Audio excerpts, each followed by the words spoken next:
हुमायूं, पीरजादा और ओवैसी, आखिरकार ममता के मुस्लिम वोट बैंक को किसने कितना नुकसान पहुंचाया और 15 साल का जो किला है वो कैसे ताश के पत्तों की तरह ढह गया, वो इस वीडियो में आपको पता चलेगा। नमस्कार, आप देख रहे हैं न्यूज़ 18 का डिजिटल प्लेटफॉर्म। मैं हूं आपके साथ श्रुति श्रीवास्तव। पश्चिम बंगाल में मुस्लिम वोट बैंकों का विभाजन ममता बनर्जी के पतन का प्रमुख कारण बना। 30% यानी कि 30% मुस्लिम आबादी का समर्थन ममता से छिटकता दिख रहा। हुमायूं कबीर की एजीयूपी, ओवैसी की एआईएमआईएम और परिजादा नौशाद सिद्दीकी की आईएसएफ ने ममता विरोधी नैरेटिव गढ़कर मुस्लिम वोटों को बांटा। इससे दशकों से बंगाल की सत्ता में रहे दलों को चुनौती मिली और पहली बार भाजपा की सरकार बनने की संभावना प्रबल हुई। विस्तार से समझिए कैसे। पश्चिम बंगाल की सियासत में मुस्लिम वोट बैंक काफी अहम भूमिका निभाता रहा। 30% मुस्लिम आबादी के समर्थन से लेफ्ट ने बंगाल में 34 सालों तक राज किया। लेफ्ट के पतन के बाद मुस्लिम वोट ममता बनर्जी की ओर शिफ्ट हो गया और पिछले चुनाव में मुस्लिम वोट एकजुट होकर ममता बनर्जी के साथ खड़ा रहा। लेकिन 2026 के विधानसभा चुनाव में बंगाल का मुस्लिम वोट बैंक बंट गया। मुस्लिम वोट बैंक के बंटने के परिणाम स्वरूप बंगाल की सत्ता ममता बनर्जी के हाथों से फिसलती दिख रही और पश्चिम बंगाल में पहली बार भाजपा की सरकार बनती दिख रही और भाजपा बहुमत की ओर बढ़ी। मालदा, मुर्शिदाबाद, उत्तर 24 परगना और दक्षिण 24 परगना जैसे जिलों में मुस्लिम वोट बैंक चुनावी असर काफी मजबूत है। इन इलाकों में पिछले चुनावों में टीएमसी को बहुमत मिला था, लेकिन इस चुनाव में इन जिलों में भाजपा को बढ़त दिखती हुई मिल रही, जो मुस्लिम वोट बैंक शिफ्ट होने और बंटने के साफ संकेत है। बंगाल में ममता बनर्जी की पतन का मुख्य कारणों में एक प्रमुख कारण मुस्लिम वोट बैंक का विभाजन माना जा रहा है।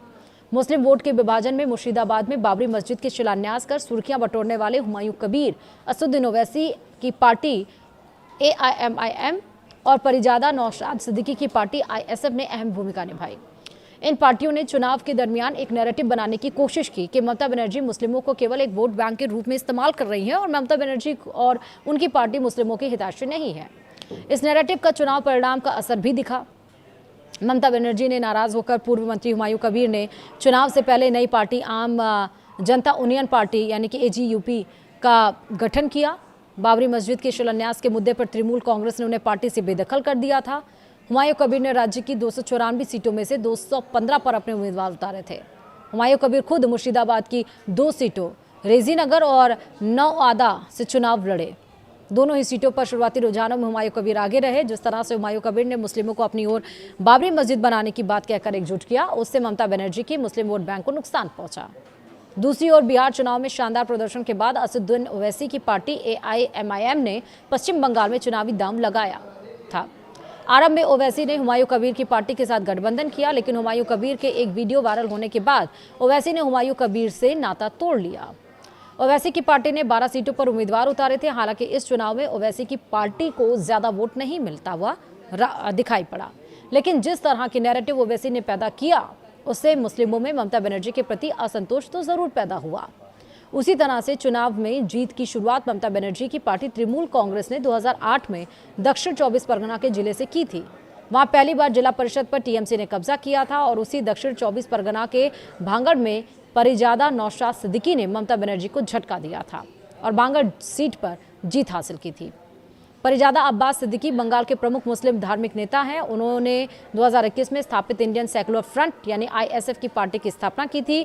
फुरफुरा शरीफ दरगाह के एक प्रमुख मौलवी के रूप में उन्होंने 2021 के बंगाल विधानसभा चुनाव को प्रभावित करने, अल्पसंख्यकों, दलितों और हाशिए के समुदायों की वकालत करते हुए राजनीति में प्रवेश किया था और लेफ्ट के साथ गठबंधन किया।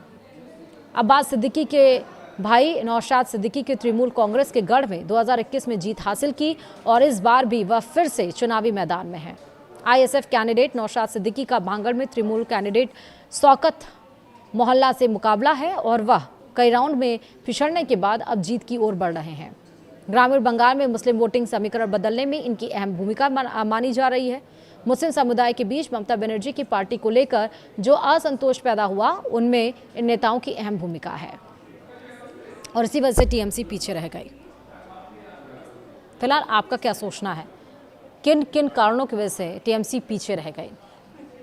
कौन लोग थे जिन्होंने एंटी इनकम्बेंसी का काम किया? मुझे कमेंट में ज़रूर बताइएगा। फिलहाल वीडियो में इतना ही। नमस्कार।